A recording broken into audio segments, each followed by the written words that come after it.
I think their issue was that potentially there was a drafting error or not an appreciation in the drafting when it was done, that saying that, well, if you hadn't put your company into some sort of external administration before the end of this moratorium period, or the COVID safe harbour, as we're saying, I don't think people appreciated that they needed to do it.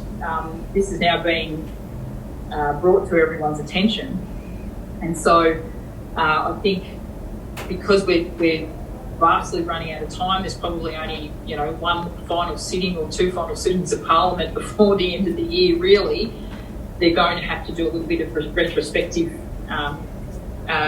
legislation, and I think this is one of it. They're just sort of buying themselves a little bit more time for Parliament to sit in the new year, where they can actually potentially debate and review a draft of the legislation. So you don't subscribe to it's an inbuilt zombie killer scenario, because as I understand it, and correct me both if I'm wrong, if I have been, I'm happy I'm on COVID safe harbour, or Clayton's safe harbour as I saw you describe it, Jeanette, the safe harbour you have when you don't have safe harbour. So I'm okay, I'm sweet, 23rd of March, I've been cruising along, and then I decide to go into administration on the 2nd of January, for example, because no one does anything in Australia on New Year's Day. Oops-a-daisy, not only I don't get any safe harbour at all, I don't get anything. Whereas I thought I at least had the 9 months up my sleeve, didn't I? But no, I don't. No. That's my understanding of how it works. So, yeah, that is mine as well.